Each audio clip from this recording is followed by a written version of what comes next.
Hi, everybody, and welcome back to another edition of the Beyond the Cage podcast presented by Fight Chicks. I am your host, Jim Gramm. Alongside me is my co-host, The Juice, Dave Sadler. On this week's show, we have a host of MMA headlines to talk about. And, of course, we are going to recap UFC 183 from this past weekend on pay-per-view. Again, as I mentioned, I'm your host, Jim Gramm. Alongside me is The Juice, Dave Sadler. And how's it going, Dave? Good, sir. Another weekend of fights in the books. Another about $150 in my pocket because there's a whole lot of snow around here. I've been shoveling nonstop. My back is killing me. But hey, money in the pocket makes you feel good. So anybody who comes to my house for the fights, rest assured I made enough money. I can order the next pay-per-view. So everything's good. So yeah, that's what I've been doing since we talked last, is shoveling snow. That's about it.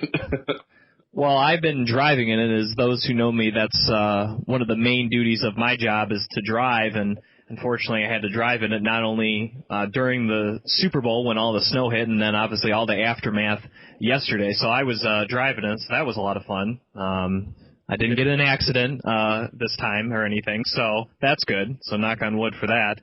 Yeah. But much like you, I also did make a lot of money as well, so I will be able to afford the new $60 a pay-per-view. Yeah, they're hey, it's just a game, man. Got to make that money. There's always more money to make, and we're crushing it. So, see what I did there? I stole your catchphrase. Oh man, how dare you? Hashtag stealing it. All right, before we get into all the headlines in UFC 183, we have a guest joining us. He is a manager and a PR representative for Poster Boy Fighter. He is Mr. Adam Martin. And Adam, thanks for coming on Beyond the Cage. Hey guys, not a problem. Thank you for having me. All right, for those of you who don't know, one of the fighters that you manage, of course, just made it to the UFC, that being Randa Marcos. And again, thank you for allowing Randa to come on the show. We really enjoyed having her on. Just wanted to say that before we ask you a few questions. But you were just telling us recently that you actually just got back from a trip to Missouri? Yes, that's correct. I went to visit the guys mainly out of Glory MMA and Fitness, and of course my two partners with Poster Boy Fighters, Joe Gloucester and Scott Cupworth. A lot of our guys are based out of Missouri, so I decided to go out there for not only the KC Fighting Alliance event that was on Saturday, but Scott's birthday on Friday. And then I've never actually watched the Super Bowl in the United States before, so I made it a trifecta type of event, and it was a great time. It was actually warmer there than it was here when I came back, so I'm kind of regretting coming back when I did. Yeah, absolutely. Now, of course, Poster Boy Fighter is your company, and like you said, you met some of your partners out in Missouri. And how did you start the company? Actually, that's not me. That was Joe Gloucester. Joe's been doing this for a very long time. For those who don't know him, he runs Kansas City Fighting Alliance as well with UFC lightweight James Krause, one of his specific fighters that he manages, along with UFC welterweight Zach Cummings and UFC flyweight. Tim Elliott. And, so Joe's been doing this for a long time, and Scott and Joe are basically brothers who've known each other for a long time and, have been working together in this industry long before I have.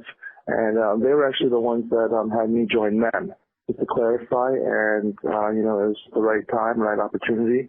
And it was something that I'm definitely grateful for, that I get to be a part of it each and every day from now on, because the roster that we get to work with is unbelievable. And, some people, not everyone loves to do their job, but I can honestly say that I love to do my job. So I got a couple questions, Adam. One, everybody, in the circles that I talk to, everyone's like, man, we need a manager. We got a couple teams local to me, and it's like, man, I need a manager. I need somebody to do this and do that.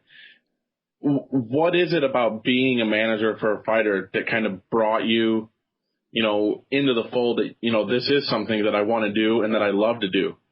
What about your daily routine do you like? Or what do you do for your daily routine, I guess, is a better question. Daily routine is interesting because I'm always up at sporadic times There's no set hours for this type of job in my situation anyway. It's something that I work hard towards each and every minute of the day, every day of the year essentially. Even on Christmas, nonstop. So for me, I wake up usually around 4 a.m., 5 a.m. if I normally get like 2 sleeps. And then, it starts from there. I go online, I check my inventory, like my emails, anything that I have to get back to, I prepare for, a little bit later on the day when everybody else is normally getting ready to start their day. So I have it all prepared. And then generally, I cook up a steak for breakfast and, just go throughout my day after sending out all my emails and getting back to people that I need to. I just touch base with the fighters that I specifically manage and see how they're doing. And from there, I'm in my office chair probably, 16 to 18 hours a day if I'm not out and about doing stuff, regarding mixed martial arts or contacting certain companies or, just meeting with media members that I have a good rapport with on a daily basis. So essentially that's it. Eat, breathe, and sleep their job. And, like I said, not many people can say they love it, what they do, but I get to say that I do. Jim, did you hear that? He has a steak for breakfast. That's what I'm talking about. I had Taco Bell for breakfast. That's pretty close, right? I don't know what kind of meat they use, but I know mine's grade A meat, so I know what I'm putting in me. Now, how did you get started with all this, Adam? What led you from kind of being a fan to the sport to now kind of being in the business side of mixed martial arts? It actually started with music. When I was in college, actually, I had a group of friends that I didn't know were friends at the time. It was funny how it worked out. I had a summer job and, to help prepare to go to college in London, Ontario, and I met someone that my stepfather actually knew, his dad. They were best friends and they worked together, but we didn't know this at the time until we started working together. And, I heard about his band and how they were struggling, and the manager of theirs just kind of screwed them over in a sense because he's actually in the band and then didn't work out and got kicked out.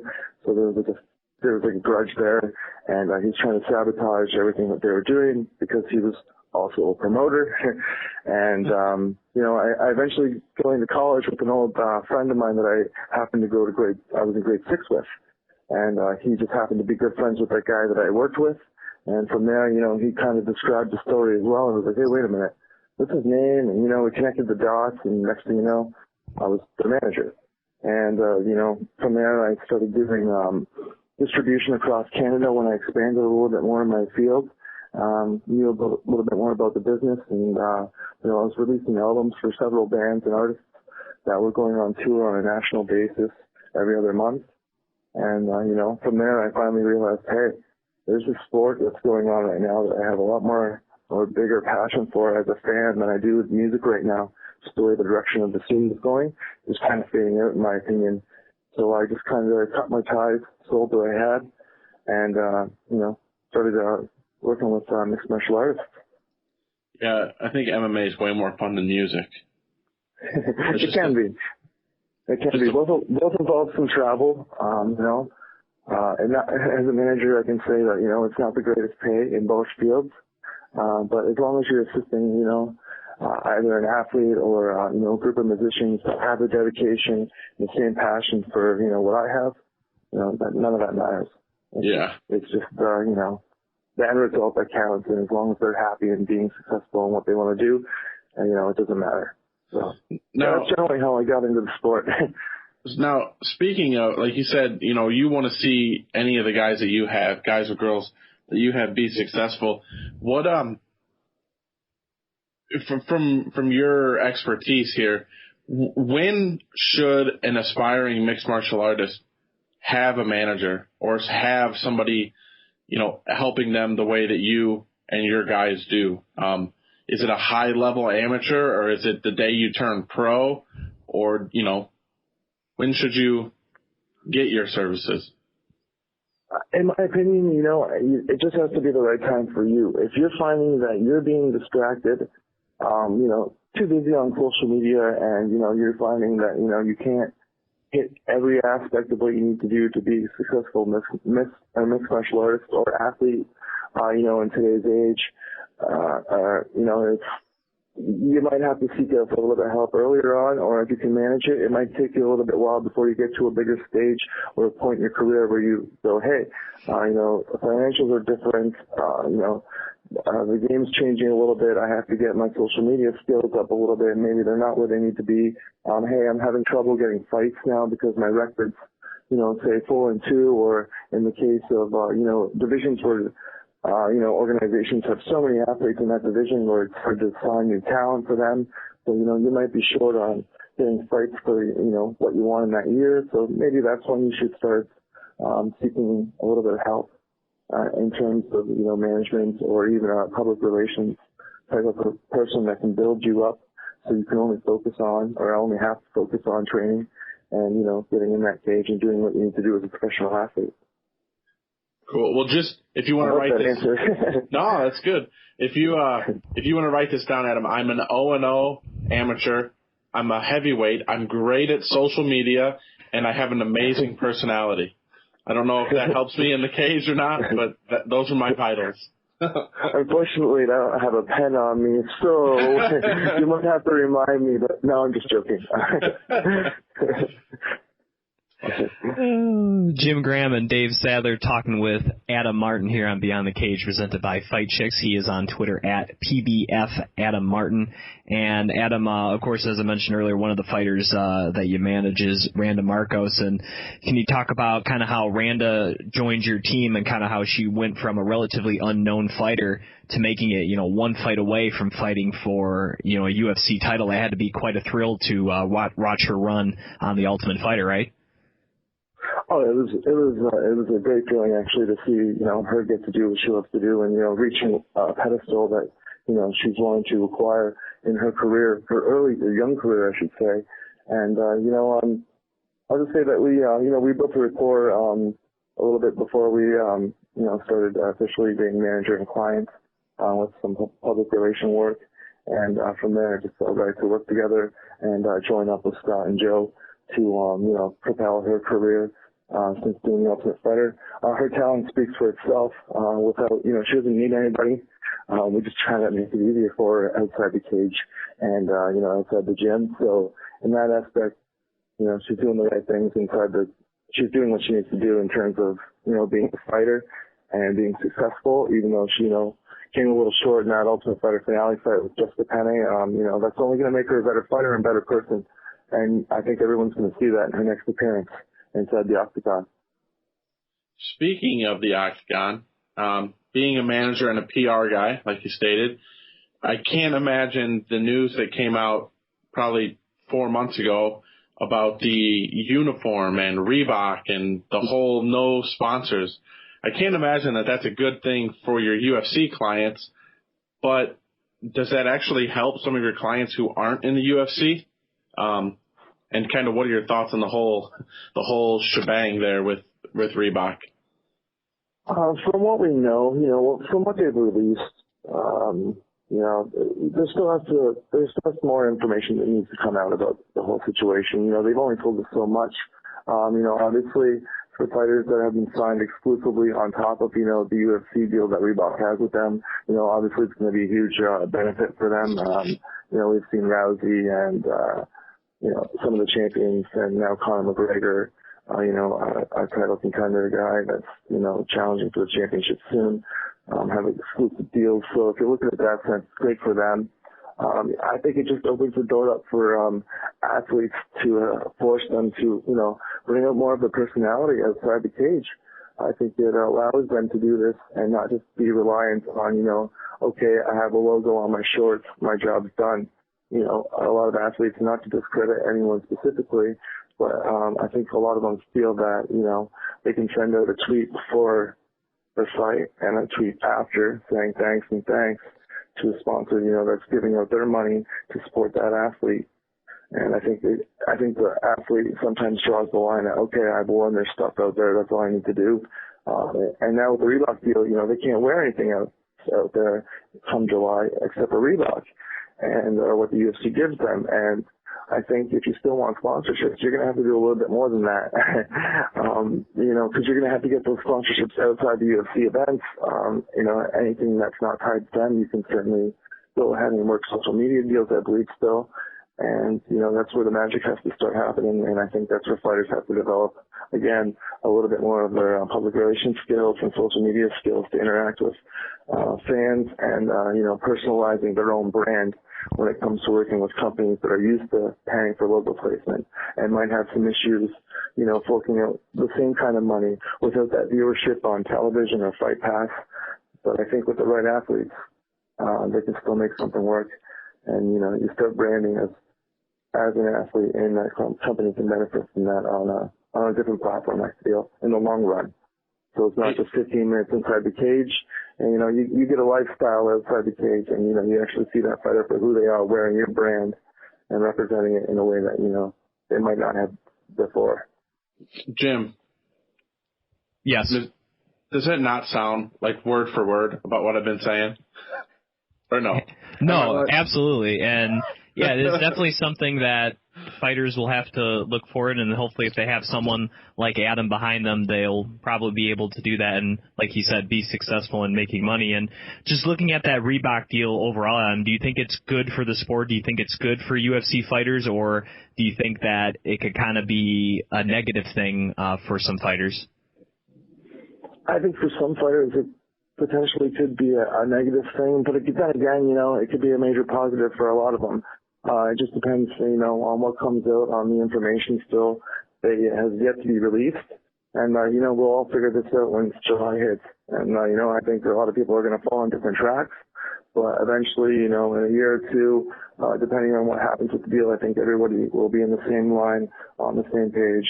And I think eventually everybody, both UFC, Reebok, and of course the athletes, management teams, will have something figured out to make everybody, as happy as they can be collectively.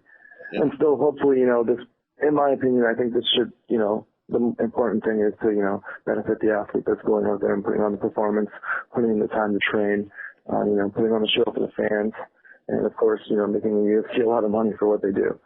So hopefully it just benefits them in the long run the most. And if it happens to trickle down a little bit to us little guys, then, so be it. Adam, before we got started, Jim was saying you manage Cody. What is it? Is it Stamen? Yeah. Yes. Okay.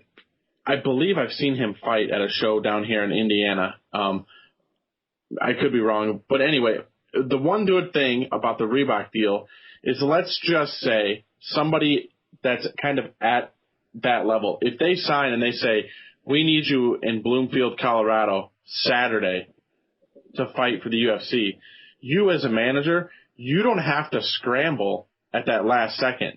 He's already guaranteed shorts, uniform, everything that he needs, and a paycheck. A small one because, new to the UFC and all that kind of stuff, but you're guaranteed all that stuff. That's one of the positives, especially for somebody like yourself or anybody else that's in management. You don't have to scramble on those last second fill-ins, which is good. And I love the fact that this makes the sponsors and the fighters kind of evolve, because you're sponsored for fight week. So let's say you're a normal fighter and you fight 3 times a week. That's 3 times a month. A year. I'm sorry. 3 times a week or a month. That's crazy. Donald Cerrone isn't every fighter, Dave.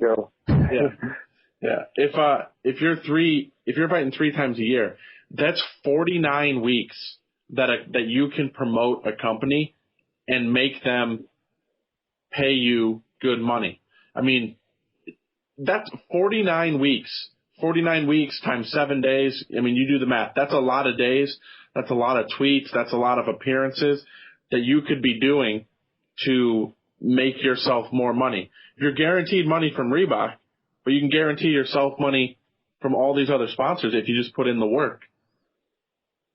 Exactly. And that's how I feel too. I think, you have to build a aggressive and very strategic marketing plan that, benefits both the athlete and the company. At the end of the deal, you want everybody to be happy so you can continue on that growth. And, essentially that's the plan. Athletes have to realize, and not just athletes, but I think management and, everybody has to realize that, I think there's more to it than, just inside the cage and that viewership for 15 minutes or, 25 minutes, depending on what kind of fight you're in. And, there's more time outside than there is inside. And if you can market that right and you can present it in a manner that, helps getting that return for those companies, then, then you're onto something and momentum can start building. And then, finally, not just a couple athletes, have caught on. Now you see like it's snowballing and a lot more are going to be a lot more happier, and it just has to happen first, I think, in July. And, from there, like I said, it'll just all fall into place eventually. It's just going to take some time for adjustments. And I think everyone's going to have some questions that need answering.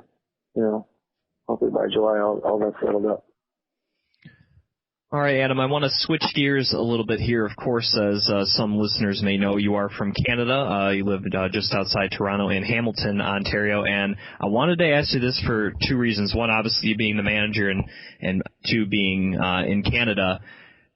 March 7th was supposed to be a UFC fight night that was rumored for Windsor, which I was very excited for. Being here in Detroit, Windsor's just a half-hour drive for me over the bridge. I have an enhanced license. I don't need a passport to go to Canada. So I was really looking forward, one, to go to another UFC fight, and two, to not have to worry about flight or anything, just a short drive for me. And not only are they not going to have the event in Windsor, they're not going to even have any event on March 7th. It's just been completely scrapped and will be booked for a later date. I'm feeling probably not Windsor. And this is the second time, I think, in recent memory that the UFC has tried to schedule an event within the province of Ontario, and it has not happened. It has been moved to another venue. And one of the reasons, I don't know if this is true or not, the head of the Ontario Athletic Commission was apparently on vacation and couldn't file the paperwork in time to get the card done for Windsor. That's just one thing. Obviously, there's other reports saying that they have high upfront costs for medical and referees and stuff like that. Is there any reason that you can think of, and maybe you can kind of give us some insight in here as to, one, why this event, maybe Windsor didn't happen, and two, why does it seem that the UFC is having so much trouble getting an event back in Ontario? Well, I'll start with the Ontario thing first. I think a lot of people are speculating that, with the sports and sport, that possibly the UFC is trying to, give us a little bit of an elbow. And, which, may not be the case. Since we know it's I know, and should be back if it were, but I don't think they'd be that low. I think I read somewhere that Dana White was sort of saying that, Vegas wanted Jones more. I believe it was against the Cormier fight. I think we might have been. That was the Gustafson Jones too originally. Oh, okay, that's right. Mm-hmm. Yes, that's right. And I think he said Vegas wanted it more, so they gave it to Vegas, which Vegas is their home, and it's a big fight, and they can always come back to Canada and still get the same amount of fans in the stands, no matter what really happens here. But a lot of speculation, of course, was with the Sportsnet deal and them shafting us. And then, I personally called the Ontario Athletic Commission myself because I was curious on why March 7th didn't happen. And when I called, I was given a number, and the number didn't work properly. So I called back, and then I got directed to the main office of the commission. And he was in the office at the time. He was still away. So, again, not even for sure, but he was aware when I called. And, yeah, you're right. This was a paperwork was going to be done in time, or, something wasn't going right for the event to happen. And then, of course, it is a higher price to put on an event in Ontario. Our commission asked for a generous fee, or not so generous fee, for the UFC to pay, or any promotion to put on an event in Ontario. So it's a little bit more difficult opposed to, going to Winnipeg or, out west in Vancouver, or, even Quebec City and Montreal. So, there could have been many possibilities that, for that reason not happening. And again, if you can just recall me on the second part of that question. Yeah, I was just you answered it with the Windsor thing. Oh, perfect. While the guy was on head, but being from Ontario, and obviously with my proximity to Ontario, I want to see more events here close to me because it doesn't seem like they're coming to Michigan, so I'll take the next best thing with them putting events in Ontario. But do you think this is a problem because obviously there's a lot of fans in Ontario. Dana White has said that, Canada's the mecca of MMA, and obviously Toronto being the largest city in Canada, you think he would want to try to do more events there if you can. And do you think it's kind of a problem that the commission, in regardless of whether or not Vegas wants to fight more, is kind of preventing an organization that has already proved that it can come into Canada and come into Ontario and make money? Isn't it kind of, disheartening to see this? It's a little bit, you kind of speculate that maybe they don't put MMA in Ontario as their number one priority when it comes to, getting things done for events coming in and, putting on shows for fans. So in that sense, yeah, as a fan, it's a little disheartening because I'd like to see more events happen around here too, because we do have so much talent that's brewing, within the province, not just within the province, but within the country. So they could bring in guys from, Quebec and, from West and still put on a really good show. And let these guys develop and build their records up, and so we can get to a bigger stage. And so we'll see what happens. Montreal's very cool. Sure, cool. I know it's from Ontario, but it's still close enough for us to make the trip. And let's put that here a really good time. All right, one thing I wanted to ask you for sure, obviously with being a part of a group of fighters that you mentioned earlier, how much travel are you doing for the job? It's just started. We're in Vegas for 9 days in December for the finale. And then I just got back from Missouri this past weekend. Yesterday, actually, I got in around, I think 1 a.m. or so. From Toronto to Hamilton, so it's picking up a little bit. I love to travel, so it's something I like to do. And if it's going to do something that I love to do even more, that being either go to a gym, say hello, visit some talent, meet up with my partners, go to an event, whatever it may be, someone in the sport, and it's picking up. I can tell that this year I'll probably be on the road, or I'm gonna find couple more times this year, Montreal, and then there's Titan FC Bantam March, I believe it's St. FC 83 Mobile Aero Fest. That's in Mobile, Alabama, that I'd like to go to as well. My partner's going to be there, and we'll see what happens throughout the year. And of course, any athlete that we represent, I'd like to go see live fight and be a part of that as well. Before we get you out of here, Adam, do you have any fights and stuff that people can check out for fighters you represent?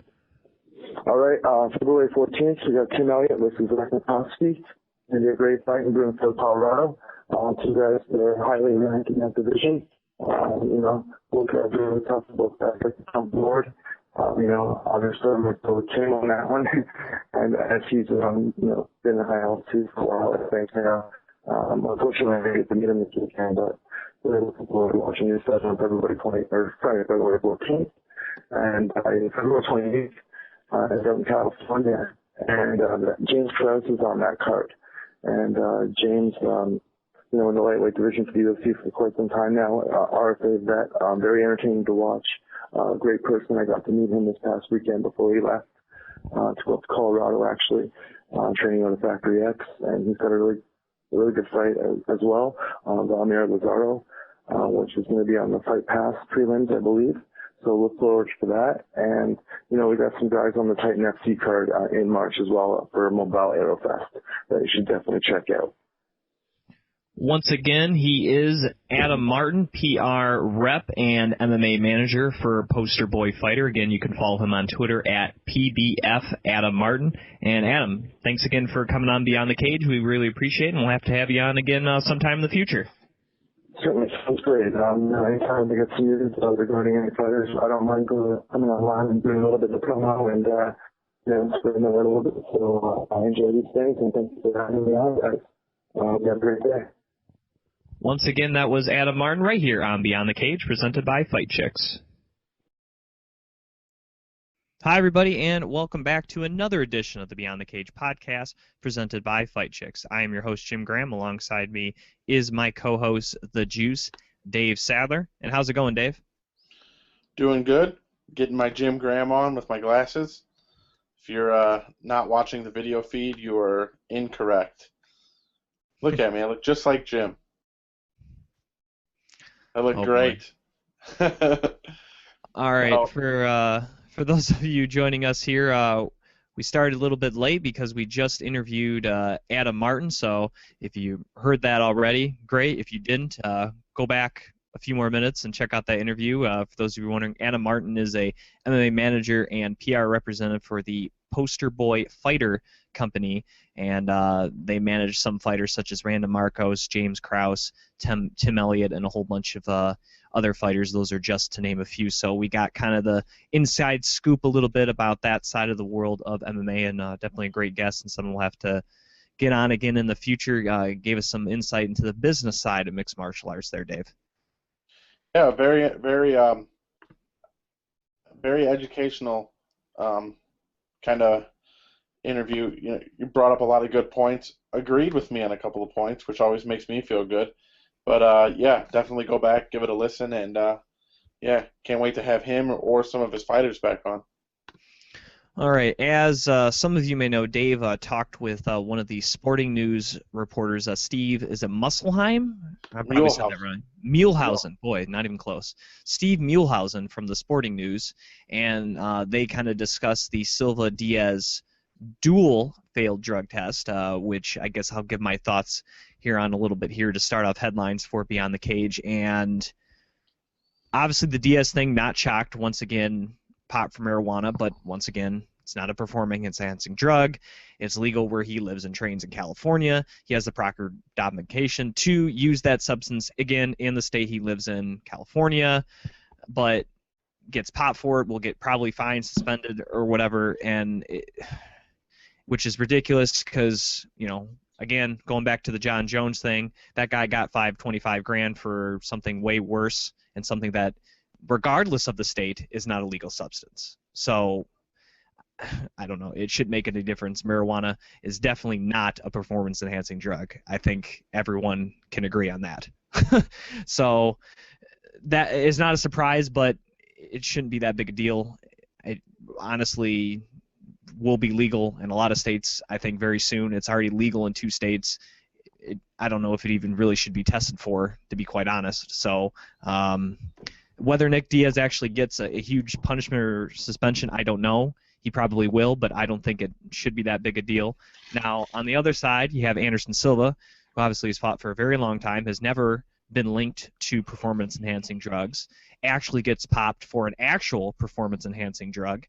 And normally I would be shocked because, like I said, he hasn't had a history of using it. He's never been tied to any of this, Dave. But one thing steroids does, and a lot of people kind of forget about this, is that it's not just simply used to help you get bigger, stronger, faster. A lot of times it's helped you to recover quicker and overcome an injury, which obviously Anderson Silva is coming off a very serious injury.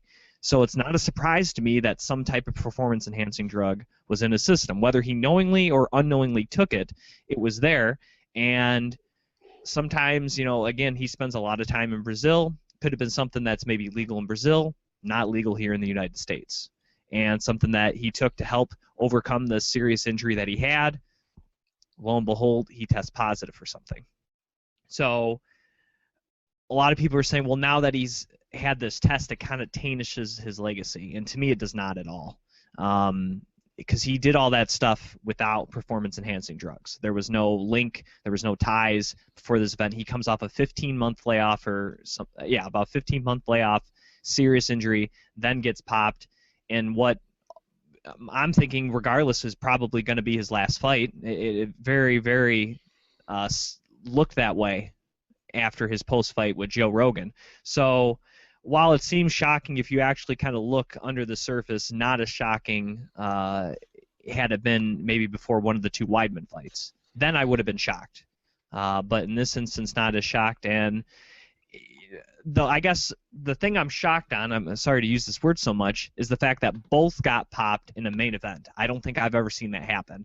And that, to me, is kind of what's the shocking thing, is that you have both headliners, both failed their test.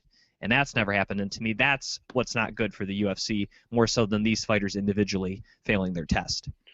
I'll go off a couple points that you just made. One, the fact that it's in his system, and like you said, it helps him recover. Maybe it helped him recover from that injury. That's a very real possibility. Maybe that stuff is widely used in Brazil or wherever he's at. Anderson Silva made $800,000 just in base pay last Saturday. I fail to believe. Plus, he gets pay-per-view points. I fail to believe that there's not somebody in his camp that would say, like, you cannot take this. This is going to show up on a test. He's got to have people around him that tell him stuff like that. I also read that something like 6 guys from Black House have popped for performance enhancing in the last 2 years. To me, that is starting to show a pattern, and I don't like that. I think it tarnishes his legacy a little bit due to the fact that, like I mentioned, for anybody who watched last night's, if Anderson pops on steroids and it's just out of the blue, nobody else got popped recently. But the problem is the guy that he's anointing as the next best fighter in the UFC just got popped for cocaine. You know what I mean? Like, separately, they're probably not that big of incidents, but one right after the other makes it a big deal, in my mind. Yeah, and that's another reason, too, like you said, because John Jones just got positive, as, again, the thing with marijuana, just got fined $25,000. Now, whether or not you consider cocaine a performance-enhancing drug, it's an illegal substance and a bad substance, how you classify it. And obviously, all he got was fined $25,000. Right. Now, in Anderson Silva's case, it was technically an in-competition test, since this was the pre-fight drug test, I believe. So he should definitely be fined and definitely should be suspended. Now, it shouldn't be a severe punishment because, again, he's a first-time offender, so maybe there isn't a suspension and just simply a fine. But it is something that he's going to have to look at. Like you said, the Black House team's going to have to look at because, like I said, I hate to always bring it up, and this happens a lot in baseball. I guess more Brazilian, more so than Latin players, but it just, I don't know if it's always just substances for different country, legal there, here, whether there's a language gap and how it's presented to them and how it actually is here in the United States as opposed to speaking Portuguese and reading Portuguese and all that. I always feel like there's some type of problem and stuff like that. So while I think it was a substance that his doctor gave and said, yeah, it's fine, a lot of times these athletes, they don't check and they don't double check that this is actually a banned substance, and they take the word on their doctors. But most of these doctors, they don't check that list. They just go, okay, this substance is good, I'm allowed to give you this substance, and it's going to help you recover. That's all they're worried about, is trying to get their patient better. They're not worried about whether or not that said substance is banned by the organization that they do their job with. Then the people that Anderson Silva surrounds himself with are wrong. Jim, if we had a management team and if we had pink tape management, right? I'm holding up a thing of pink tape if you can't see. If we had a management team and Anderson Silva and Conor McGregor were our 2 clients, that's it. And your house, your car, depended on those guys making money because you make a percentage of it. If Anderson's going to the doctor, Ed Soares needs to be there, or some sort of representative on Ed Soares' behalf. Because if he gets fined money, Ed Soares isn't making money. You know what I mean? Like, it seems like there's always some sort of issue. I didn't understand. My English isn't that good. Well, when you feel like doing an interview in English, it's okay. But then when the questions get hard, you have to answer it in Portuguese. But when it comes down to making $800,000 a fight, and these other guys are making $8,000 a fight, he seems to understand what's being told to him in English. You know what I mean? When Dana says, "Great fight, boss. Here's an extra 50,000." Oh, thank you, boss. Thank you, boss. He understands English then, but when he goes down there, like he needs to be babysat. I'm not trying to pick an argument. I'm just saying, if that was my cash cow, everything he did, I would be watching. Everything. Well, the fact you brought up that 6 other fighters have been popped for performance-enhancing drugs from the same camp that Ed Soares manages and runs, he's obviously not doing his job right. Right. Like I said, you have to. We could talk. We could talk to Adam Martin next time we have him on and be like, hey, if you have a fighter and he says, hey, my doctor prescribed this drug, this medicine, this prescription for me, would you be able to double check that this is an okay substance and I'm not going to get some type of fine or suspension when I take a drug test for my fight? He goes, okay. He looks over. There's probably a sheet that the UFC sends, the fighters. He looks over and goes, no, what is it called? Dry glycerin or something? Oh, no, can't do that one. Oh, okay. That's how that discussion should go down. And obviously Anderson Silva's getting this thing. He's going, okay, and he's like, I'm assuming he went to Ed Soares. At least I hope he did, because then that's all on him. If he didn't even tell his manager what type of substance he got and just started taking it, but if he went to his manager and said, hey, can I take this? And he's like, oh yeah, you're good. It's a twofold thing, but yeah, like I said, not as shocked, but obviously no punishments have come out as yet. Like I said, Anderson Silva being a first-time offender, I highly doubt he gets suspended. I think he just gets fined. Nick Diaz, obviously this is not his first offense with marijuana, but like I said, to me that it's not a serious substance. It's not a performance-enhancing drug.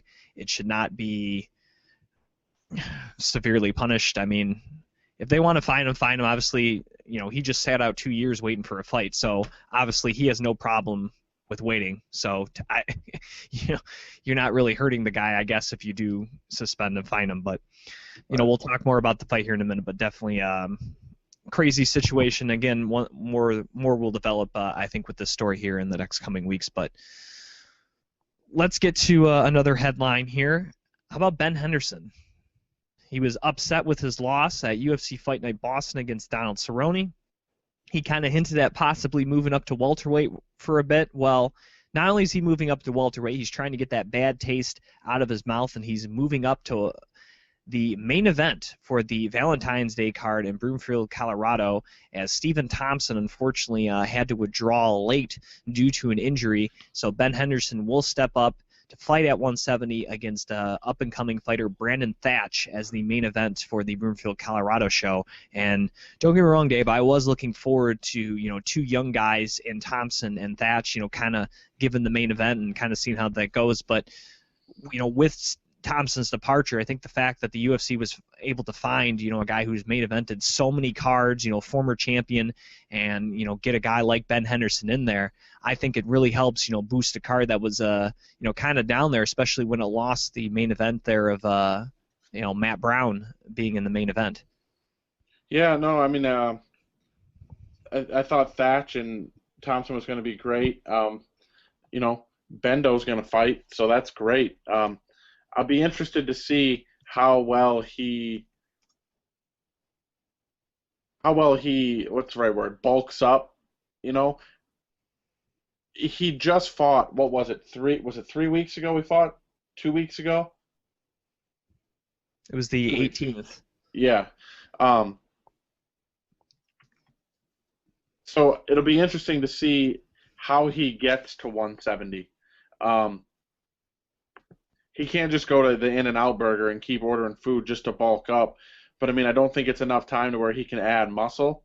And I mean, Thatch isn't a super thick guy, but Thatch is a tall, solid guy. So it'll be interesting to see how they physically match up. I obviously think that Ben Henderson's got more skill, a better skill set. But I'm sure we'll talk about that next week.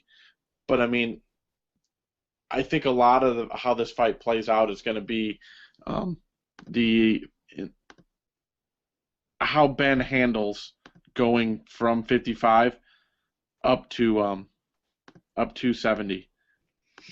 Well, when we talked to Joe Riggs a couple of months ago before his fight there in Phoenix, he was saying that Ben doesn't usually get above 180. So Ben's only going to have to cut 10 pounds. So he's not going to have any problem making weight. Now, obviously, in the short amount of time span, he can't put on any more muscle. But to be honest, Dave, he's already pretty jacked as it is. I don't know how much more muscle he could actually add on to his frame. And let's not forget, I believe Ben Henderson's listed at 5'9". So he's not the tallest guy, so it's not like he has that much room for more muscle development as it is.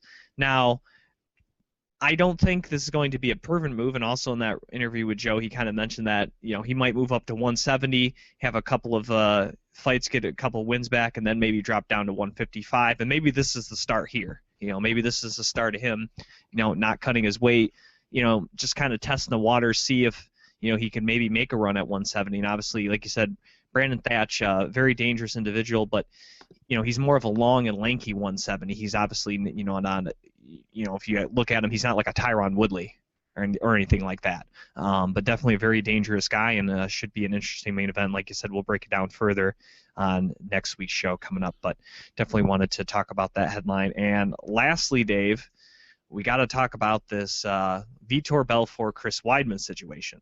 Oh boy. Once again, Chris Weidman gets hurt and is out of a fight against Vitor Belfort, and that was set to be the main event for UFC 184 coming up here at the end of the month of February. The UFC has gone ahead and obviously pushed the co-main event, Kat Zingano against Ronda Rousey. That will be the new main event for the card. And wait. And, of course, they're trying to salvage Mr. Vitor Belfort being on the card. And you can look at it as a couple different ways. You can look at it as Vitor ducking individuals, or you can look at it as Vitor wanting what he deserves, which is a shot at the UFC middleweight championship. Now, I'm under the impression that he wants what he deserves, and he should get what he deserves, which is a shot at the UFC middleweight championship, considering how many times he's had to wait. This is twice now Weidman's got hurt.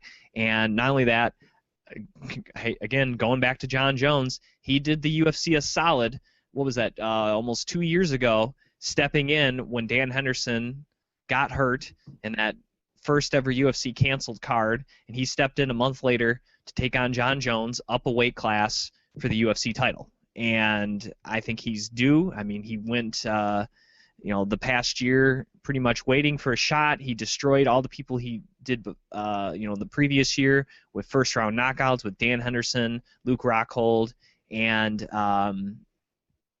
Michael Bisping. So he's definitely deserving a shot at the title. And to me, anything less is not worth his time, and I don't think it's ducking anybody. Some of the names that have popped up is Lyoto Machida, Gegard Mousasi, and Yoel Romero. Now, in the case of Machida, that's a very difficult matchup. I could see not wanting to take that on a month's notice. I'm not sure if too many people want to fight Machida on any notice, let alone a month. And the Mousasi one, if you turn that one down, again, probably because it wasn't for a full title, but realistically looking, that's a fight he could win. And I think a fight that would be a very good matchup. And the Romero one, Romero's a very dangerous guy, a guy he should beat, but that's also a very dangerous matchup as well. So I can maybe kind of get the other two more through the Mousasi, but I don't think it's Vitor ducking anybody. To be quite honest, it's wanting what he deserves, and to me, what he deserves is a middleweight title shot. And if that's not what's going to happen, then he should hold out and wait for Chris Weidman to return. If Vitor Belfort was the champ and had any kind of injury, he would pull himself out of UFC 184 because that's how he makes money. He can't go into if Vitor Belfort was the champ, he can't go into a fight with Chris Weidman hurt. And neither can Chris Weidman. Chris Weidman cannot go into a fight against Vitor Belfort hurt. This is how Chris makes money. It's how Chris provides for his family. You know, he's the champ. He gets pay-per-view points. He gets all this. He can't risk that because he can't sit up because of his rib. So I don't think it's Weidman, you know, trying to get out of those fights. But if you're Vitor, when's the last time Vitor fought? Forever ago. I mean, like, what I don't like is the fact that he said no, he wouldn't fight Machida, no, he wouldn't fight Mousasi, but he would fight Yoel Romero. You're gonna fight. If you're gonna take a fight, you take a fight against the best possible guy. You don't get to pick and choose who you fight. When did Vitor get to that level that he can pick and choose? Oh, I don't want to fight a tough fight in Machida. When you fill in a month's notice to take on John Jones, you get to pick and choose what you want. Exactly what you just said. He filled in on a month's notice. Isn't that what Machida's doing? Yeah, but I guess it's different when they're asking him to fill in on a month's notice, and then instead of him taking the fight, I guess. I don't know, Dave. I'm just saying. I gotcha. He wants a shot at the middleweight title. Fighting these other guys is not a shot at the middleweight title. Yeah, but Brian wants to fight for the welterweight title too. I understand your point, but I guess my thought is Vitor has been on a roll. He's also hasn't talking about failing drug tests. Vitor's failed drug tests before too, has he not? Yes. And I mean, now he's in a position because he wins 3 or 4 fights to where he can start dictating what he is and isn't going to do. That's the stuff that I don't like. When he gets in the cage and wins his fights, it's impressive. But why does it take him so long to get into the cage? That's what irks me. Weidman could be out a month. He could be out 6 months. So then Vitor is going to sit out for that long? I mean, he's not making money, and he can't possibly. I don't think Vitor's in a position where he's just sitting at home counting $100 bills. I mean, he's got to be making money by taking these fights, and essentially, I know he doesn't care, but he's putting the middleweight division on hold. Well, again, it's not Chris Weidman's fault for getting injured. I agree. Injuries happen, but at the same time, this is another UFC champion who is having injury problems, and it's delaying the division. Now, regardless of what Vitor Belfort wants to do, the UFC can go ahead and make Rockhold Machida an interim title fight if they wanted to. They can do whatever they want. You know, it's their organization. If Vitor Belfort doesn't want to fight, he doesn't want to fight. I mean, look at the whole Nick Diaz thing. We were just talking about the failed drug test. Nick Diaz didn't want to fight. He didn't get a fight for 2 years. That's on him. That's on the UFC. If the UFC is giving this guy options and he's turning him down, then the UFC has to move on. Now, I'm a fan of Vitor Belfort, and I always have been and probably always will be.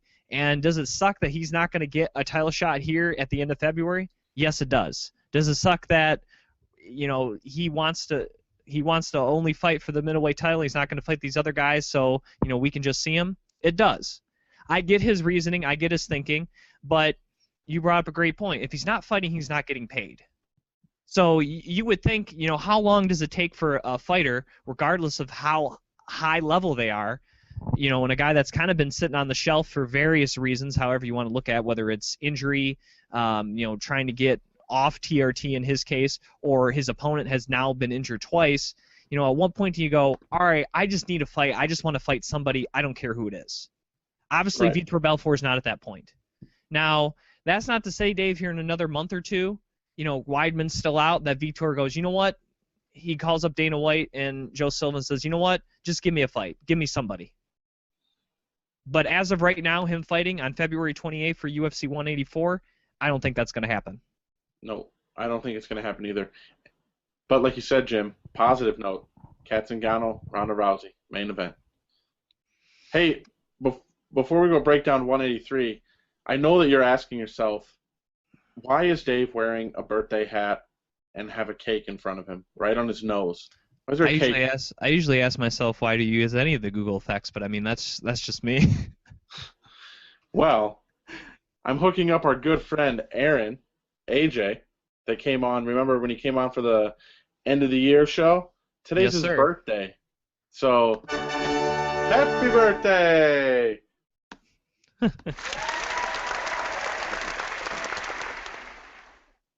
All right. All right. Serious work now. All right. Well, speaking of fans Days here, of birth. well, I was going to say fans, but I just got literally into mail today some new signed photos from a couple of UFC fighters. So I'm thinking real soon we're going to have to start a contest, and there's some good ones, and I think you guys will like them. So Dave and I will be working out a contest here pretty soon. So just be advised, they're pretty good. So, and just so you know, it was not Misha Tate because I couldn't get her to sign through the mail. She thought I was going to sell them. So, unfortunately, I couldn't get Misha Tate for you guys. So, Zing! all right, let's get to UFC 183 for a moment here. And obviously, we talked about the drug tests and stuff, but let's talk about the fights here. First fight of the evening. Thiago Alves against Jordan Meehan in the welterweight division, and what a tale of two rounds here in this fight. In the first round, you had the young gun there, Jordan Meehan, using his height and reach to his advantage, and was pretty much picking apart the pitbull Thiago Alves with a variety of different punches and kicks, and it just didn't seem like Thiago Alves, obviously the much shorter fighter, not only in height but in reach, just couldn't really find a rhythm to get inside, and was not really throwing his leg kicks, and he seemed off. And looking at the stats, he got outstruck 37-16 in that round, Dave. And just looking at thrown stats, just being more active, Jordan Meehan almost outthrew Thiago Alves 2-1, 95 thrown strikes for Meehan to just 56 for Alves. It just didn't seem like he had rhythm in that, and Meehan had Alves hurt a couple of times. Wasn't like super close to the finish, but you could tell that it was looking like Alves wasn't going to last too much longer once the fight went to the second round. But Alves was able to kind of regroup a little bit, talk with his corner, find that maybe if you can throw a kick, a mid kick, you might be able to kind of catch him moving around, and you might be able to catch him right there in the gut, and that's what he did. It looked like the foot kind of caught me in there pretty much right in the middle of the gut. You saw him kind of crumple there, and Alves just capitalized, jumped on him, and got the finish there in the second round. 39 seconds, Herb Dean had to stop this one. And Jordan Meehan, he had a great performance in that first round. I think he should still hold his head up high. I think he has a very bright future in the sport and in the UFC. But, Thiago Alves is one of those guys. He only needs one strike. And, despite, this is only his second fight in, about 3 years, Stu proved that he's a very dangerous individual. Yeah, Thiago Alves, I think the easiest way to describe it, didn't start out quick at all. Just kind of maybe a little tardy to the octagon. But after he sat back down on the stool and got smacked around a little bit by his corner, came out ready to go, finished the fight quick in the second round. If you're the coach of Thiago Alves, yeah, you need to work on the beginning of the fight. Like you can't come out flat like that. In any fight, but you have to take positives from it. That terrible first round, it's over. But Thiago Alves came out a man possessed in the second round and finished the fight. And you got to take some good away from your victories. That's a good thing. They can work on the first round again. But yeah, I think it's a great win for Thiago Alves. He's still very dangerous, and Jordan Meehan, he'll be around the division for a while. These guys always come back better after losses, and it's definitely what I expect from Jordan. The next fight of the evening in the middleweight division is Thales Leites took on Tim Boesch, and boy, just what a great fight overall between these two. First round, very entertaining, very close. looking at the stats here, Tim Boesch was actually the aggressor, and who I would have gave this round to is he outstruck Leites 30-13, and Leites was also 0 for 1 on takedowns. And when I was watching this fight, Dave, it kind of was apparent that you're kind of playing into Boesch's hands. Obviously, he doesn't really want to go to ground with you. He's going to stand up and throw big, powerful strikes, and if you're not going to be kind of pinpoint, moving around, kind of in and out, you're not going to really be able to stand up with Boesch. And it just seemed like Leites, who obviously has shown improved stand-up, didn't have enough stand-up or wherewithal to kind of employ that type of strategy last Saturday night. He did land some good shots, but another thing, obviously the striking not going your way, you're like, oh, why doesn't he just take it to the ground? Well, the couple takedown attempts obviously only credited officially with one, but when he got in the clinch, forget Tim Boesch's wrestling credentials, for a second. The guy is very strong upper body, and that's why his punches are so powerful. And when you're going to kind of meet him in the clinch and try for any throws or takedown that way, which a lot of jiu-jitsu guys do, it's not double legs and single legs. That's not always kind of a common thing in the repertoire. You were not going to take a guy down like Tim Boesch that way. You had to shoot in kind of for a double leg. And round two, obviously knowing, all right, I got to try to take this guy to the ground. If I can maybe get a submission. What did he do, Dave, to get that takedown? Try to double leg. He met him on the lower body, much easier to take him down, got him down, kind of bloodied him up there. He cut him open, and I don't know, obviously Leites is great jiu-jitsu, but I think part jiu-jitsu skill, part, I think that cut kind of messed with Boesch because he was just not offering any resistance to Thales Leites, who was pretty much to not try once but twice an arm triangle choke. And on the second attempt, Dave, very impressive, because usually when you kind of are doing the arm triangle choke and you're going into the cage, you don't have as much leverage, you can't create as much pressure. And I wasn't sure on the second attempt, after being very close on the first, that he was going to get it because the cage was going to be in his way. But he did something I'm sure has been done before, but something I haven't seen before, at least in the UFC, where he not only hopped over, pushed against the cage, was able to push Boesch back off against the cage so he could create that leverage and pressure with the arm triangle choke and get him to pass out and get the tap there in the second round. And, Thales Leites, man, continues on a roll now, 8 in a row overall in his career, and I believe 4-0 since returning to the UFC. Just awfully impressive, great fight, and a great finish there for Thales. Yeah, I pretty much nailed it on the breakdown. Thought Thales looked, really good. It was pretty impressive. It was kind of a lot of, for lack of a better term, a lot of man strength there to move Tim Boesch. When he was trying to get that arm triangle thrown in there at the end of the second round. But yeah, Thales Leites, I think, has improved just in his time back in the UFC. After the fight, if you look at it, what I don't know is what exactly can you do with Thales Leites. I don't even know if they have him. I'm clicking on the UFC. I don't think that they moved him into the top 15 for that division. Hold on a second. Like I said, I don't even know what you do with somebody like Thales Leites. He is currently number 10. What do you do with somebody like Thales Leites? Well, just to make a quick correction, he's actually 4-0 entering this fight now, 5-0. So I want to make a correction. I was one fight off on that. But I think Leites is a guy. I think Mousasi is a very real possibility coming up, and that's a fight. Obviously, Leites had some major swelling on his face after taking a couple of those big bombs from Boesch, so he's not going to be able to fight relatively quickly, but that would be a fight I would like to see him against Gegard Mousasi. I don't know if a fight with Romero will surface with Vitor or a rematch with Kennedy or something like that, but obviously Yoel Romero is a name out there, and possibly I know Rockhold and Machida isn't until April. I don't know if that would somehow play into it at all.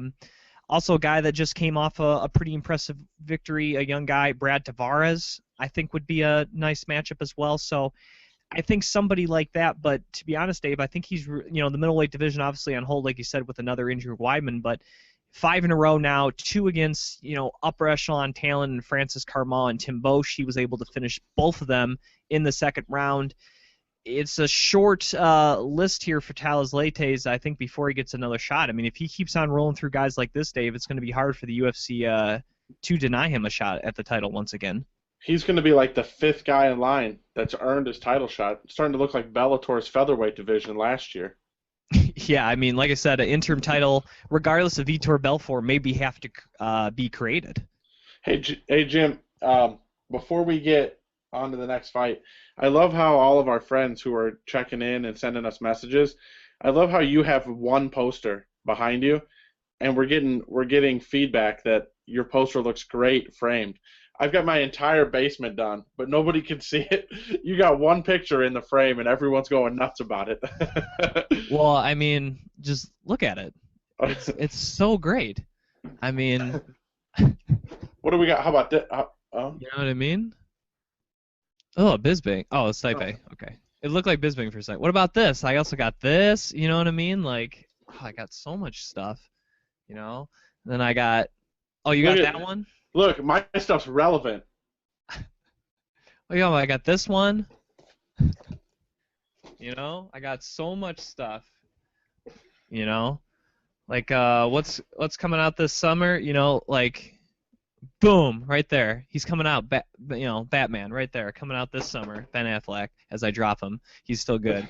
All right, so, just stuff like that. I just got so much stuff. No, all right, let's... Hold on. Do you remember, so our buddy from the card breaking, AJ, or SNY guy is his name. Who does he collect? Maybe I have a photo of that person. John Medeski or Rustam Habilov? Yeah. Or no, not Rustam Habilov. Habib Nurmagomedov. Yeah. I don't have any of his collectibles. No, I didn't think so. No. I have a leftover Pop-Tart sitting here, and this poster card. Anyway, the wheels have fallen off. Quickly, okay. Let's go back to UFC 183. Let's get to UFC 183. Third fight of the evening, another great fight here and another finish in the second round as Al Iaquinta took on Joe Lauzon. And looking at this fight, Dave, I thought it was a very close first round. I actually thought Lauzon was doing a pretty good job holding up on the striking end, which obviously he's never been a great striker. It's just the fact he's usually really aggressive and kind of in his opponent's face that kind of throws some guys off guard. But Iaquinta, I think, up for the task. It took him a couple seconds to readjust there, but very close first round. 21-22, or 22-21 rather, was the striking's one in favor of Iaquinta. Iaquinta also landed the takedown. But I think once he learned that Lauzon's just being aggressive, he's just really trying to chase me down. He's not doing anything that's really hurting me. I think kind of opened up Al's eyes and saw that, all right, I can kind of go at this guy. He's not going to do anything that's really going to hurt me. And that's when you saw Al go on in the attack. And looking at the second round numbers, Dave, he outstruck Lauzon 41-11. And I think he just really started to attack Lauzon, hurt him, and I think it was an uppercut, if I'm not mistaken, that kind of led the charge there for the beginning of the end, and it just didn't seem like Lauzon could get his feet back from under him, and Al saw that he was hurt, just kept on peppering him with some overhand rights. I want to say Al Iaquinta landed something like 5 or 6 overhand rights. After that uppercut, he just kept on swinging, and it was landing every time. It wasn't just like he was missing, and if someone is able to land, their big power strike 6 or 7 times like that, it's not going to end very well for the guy they're hitting, and it's not going to last very long. And, even though he didn't drop, it just didn't seem like Lauzon was going to be able to get out from the onslaught there of the raging Al Iaquinta, and this fight had to be stopped in the second round. And another huge victory for Al Iaquinta, who I think is ready for the next step in his career and the next step up in competition. Yeah, I think the breakdown of the fight was pretty good, Jim. I think that Joe Lauzon definitely was just moving forward, wasn't landing a whole lot of damage at all. But once Iaquinta figured that out, he was able to, implement his game plan and get things going the way he needed it to go. The stoppage was awful. Lozon took some punches that he had no business taking. He was out. He was out for a while on his feet. And I know as a fighter you want to keep going and be given that opportunity, but the ref is there to make sure that nothing terrible happens to Joe Lozon. And I thought the stoppage was awful. And it looks like Al Iaquinta is actually I had the name up here. Give me 1 second. They had him set to fight somebody to fill in. Darn it. I lost it. They had him set to fill in for somebody. I will try to find it real quick.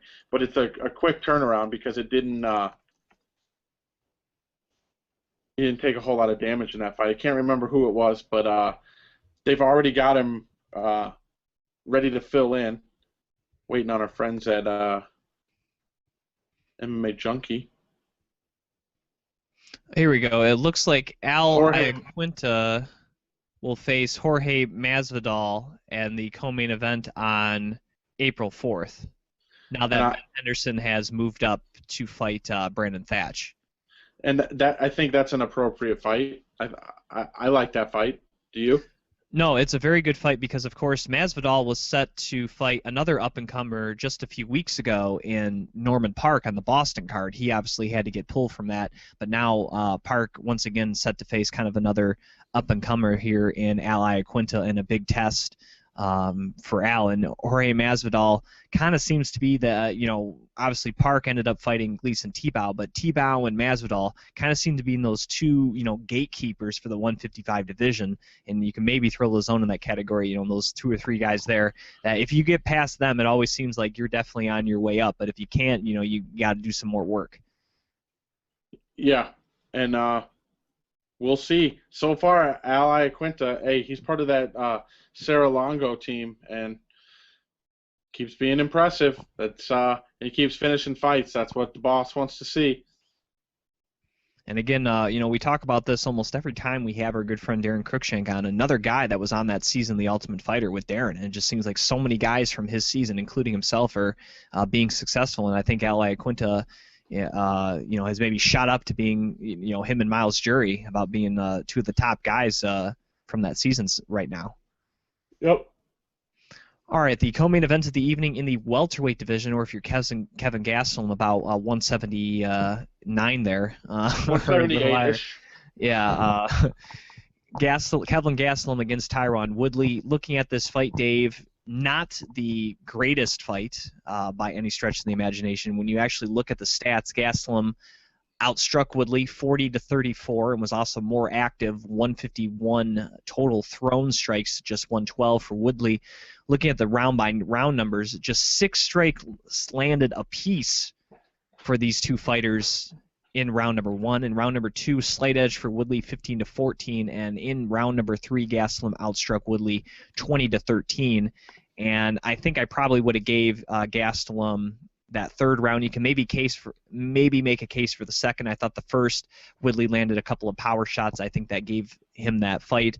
A little surprised it was a split, especially when one judge scored it 30-27. I didn't think either fighter won at 30-27, but when I heard that, I was kind of like, well, they had to have gone with Woodley because there's no way you can make a case that Gastelum won all 3 rounds. I didn't think that feasible. I was more thinking 29-28, but overall, not a great fight from either gentleman. Woodley, I thought, did more damage in the fight. He landed the more powerful strikes, and I think that's why 2 judges ended up going with him. He has come out now that he's suffered a broken foot early on in this fight, and I think that definitely impacted him because several times, Dave, Gastelum was able to back Woodley up against the cage, and unlike the Rory McDonald fight that Woodley had, Gastelum was not able to capitalize on that situation. He had an opportunity to win this fight. He was putting himself in a position to win this fight, but when it came down to actually, do damage and land strikes, for whatever reason, he just couldn't pull the trigger or couldn't land, and no surprise, he ended up losing.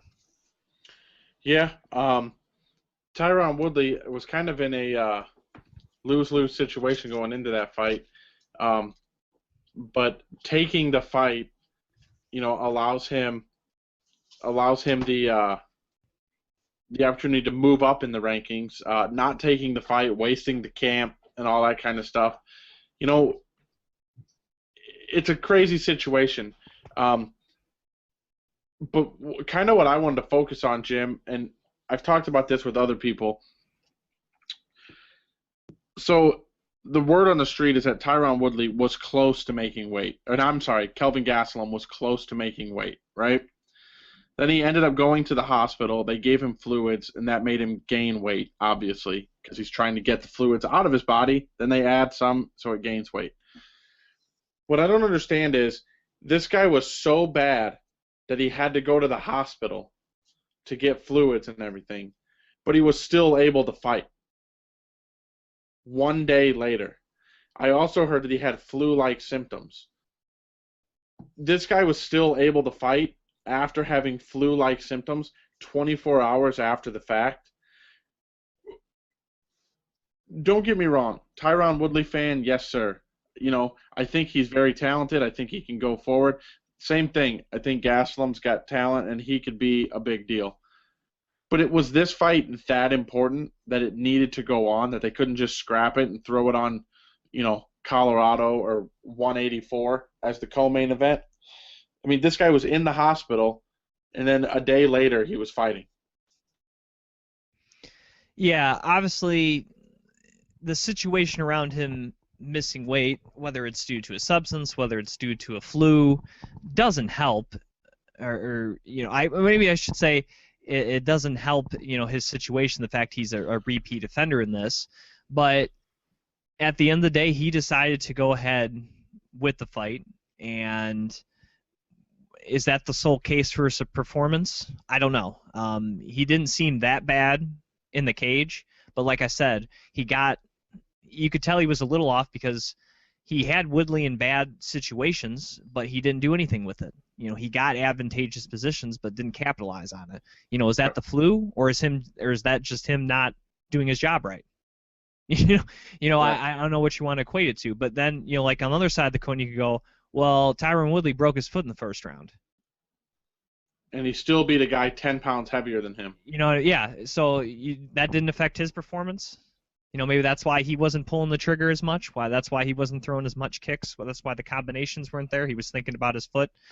Either way, you know, it wasn't a great fight. Woodley gets the win, and like we said, the winner, regardless, Dave, would have still has to get another fight in before they get a shot at the title. Oh, absolutely. So 100%. That's why it's not that big a deal. My guess is Woodley's probably going to fight. Boy, I had a matchup. I think I said it before in my head, but now I can't think of it because obviously it looks like McDonald's going to fight Lombard. So, the winner of Matt Brown and Johnny Hendricks. That's who I think Woodley will fight next. It's not a bad one. And I think the winner of that fight gets a shot at the title. I'm good with that. All right, that's what I was thinking. Anyways, all right, let's get to the main event. We already talked about the drug test and stuff around it and legacies and what's next for these two gentlemen, Nick Diaz and Anderson Silva. But let's talk about the fight here. And overall, the fight was great. I think it went from fight we thought could be disastrous, could over quickly, could look bad for the UFC into a great fight.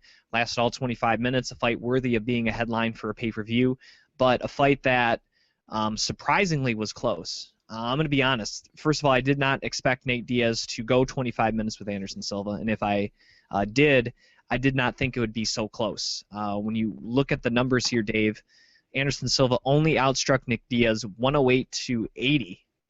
Diaz is just 0 for 1 on the takedowns, no takedown attempts there by Anderson Silva. And, of course, in thrown strikes, Diaz was actually more active, 226 to just 217 for Silva. And really the only round, there were 2 rounds where Silva really had a big advantage, and not by much. Round 3, Silva outstruck Diaz 25-18, and then in the 5th round, 26-14 in favor of Anderson Silva. And obviously both those rounds I fought were for Anderson. Rounds 2 and 4 actually probably would have gave to Nick Diaz, and round 1 I would have gave to Anderson Silva. I thought that round was close. I actually thought this was a 3-2 fight. I did not agree with the judges who gave 2 50-45s, and one judge, Sal D'Amato, gave Nate Diaz 1 round 40 49-46. I thought this was a much closer fight. I was surprised to see that only one judge on one card gave Diaz a round. Again, I do think Anderson Silva won the fight. I thought that he was landing the more significant fights or the significant strikes to try to end the fight. But I'm not going to say Diaz got hosed, but it definitely was a lot closer fight, and I think it shocked a lot of people. And for all his antics, Dave, that he has had in the past and all the stuff that it took for him to actually finally get a fight in the UFC, he went out there and he put a show on Saturday night. There's no denying that. Anderson Silva landed 108 strikes. All of them were significant. It's pretty impressive. The fight was good. I had Anderson Silva winning the fight. It was worthy of a main event. It got a lot of people to watch. Nick Diaz laying down in the middle of the cage really pissed me off. All he wants are these big money fights. Nick Diaz doesn't deserve big money fights. And, he made $500,000 to stand in front of the greatest fighter of all time, arguably the greatest fighter of all time. And he didn't do much with the opportunity. I mean, it seems like a win-win situation. If you go in there and throw hands and Anderson beats you, you got beat by the greatest. But if you throw hands and you win, you beat the greatest fighter of all time. Then those paydays that he's talking about, he can continue to get those. But for a Diaz, he seemed very, very tentative. Anderson almost landed or attempted more strikes than Diaz threw, which, when's the last time that happened?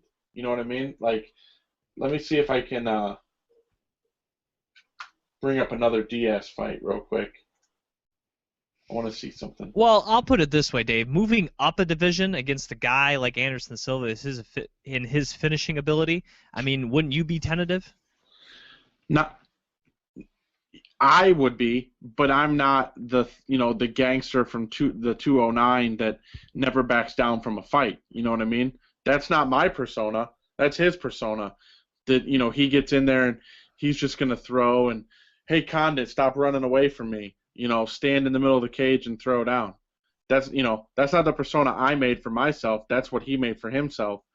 And I mean, it's a win-win situation if you think about it. He made $500,000.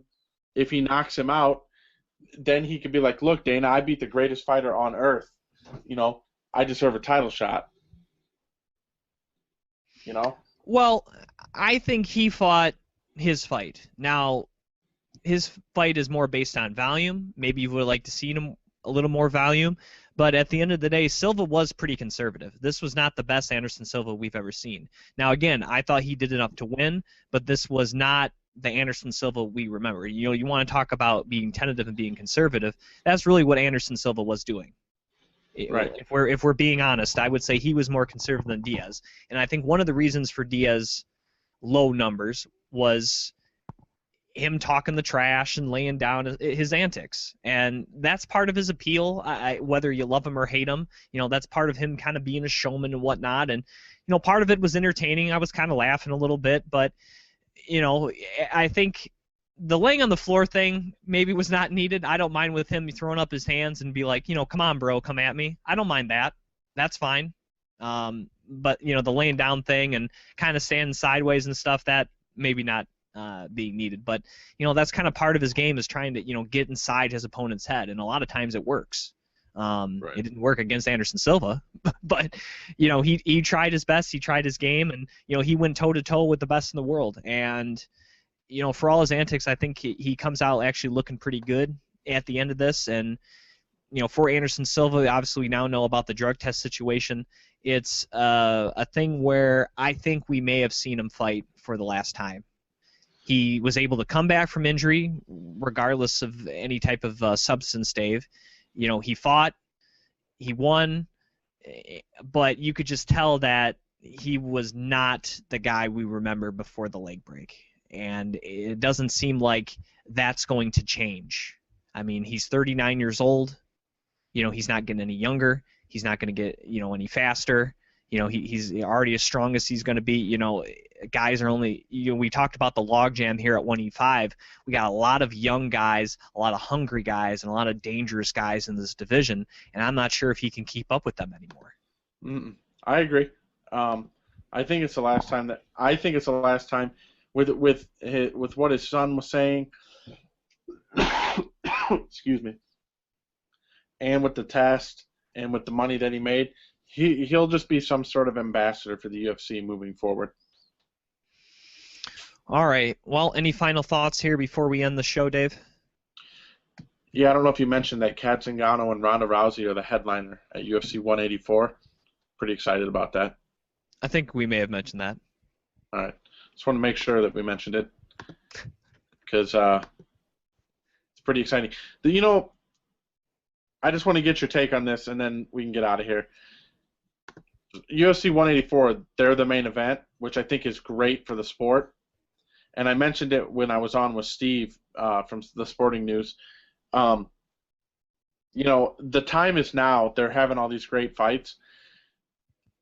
Isn't it going to be awful when they get to LA and Dana sits in front of the media and all the questions are going to be about Anderson Silva and John Jones' drug test instead of the fact that Ronda is the headliner against Kat in the biggest title fight to date, and Holly Holm is the co-main event.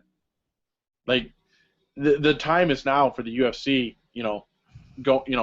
All these big fights, but holy cow, it's the time is a couple of weeks ago, because all they're going to be asking is about these drug tests, and they're not going to say, the build-up's not going to be as big because everyone's going to be worried about that, don't you think? Possibly. It does help that the UFC does have that February card, that Valentine's Day card, and I'm sure a lot of questions will be asked about that, and obviously with not a huge hype surrounding that, obviously we mentioned it, Ben Henderson and Brandon Thatch, right. There may be a lot there, but obviously that event being in Broomfield, Colorado, just outside of Denver, is not going to garner the media attention like a pay-per-view title fight is in Los Angeles. Right. So there's still going to be questions about what you just mentioned for that 184 event, but I don't think it will be maybe as great, especially since there is an event. Maybe that'll help kind of soften the blow, hopefully, and we don't get as much. If 184 was the next UFC event, there was no other events on the horizon, yeah, it might get overshadowed. But I'm hoping, because of that other fight, it kind of acts as a buffer zone. Like a Bruce buffer zone or like a regular buffer zone? I don't know. I wasn't really looking for a pun until you said that, and I was like, no, I did say that. So I guess sure, yeah. Bruce Buffer's involved. So. All right, he is the Juice Dave Sadler. You can follow him on Twitter at VigilanteJuice. I am your host, Jim Graham. You can follow me on Twitter at Jim Graham. And once again, we want to thank Adam Martin for coming on the show earlier. So thanks again for him coming on. You can follow him on Twitter, as I mentioned, at PBF Adam Martin.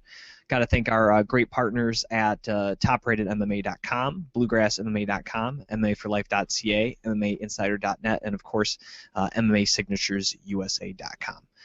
For Dave Sadler, I am Jim Graham, and thank you for listening to another edition of the Beyond the Cage podcast presented by Fight Chicks.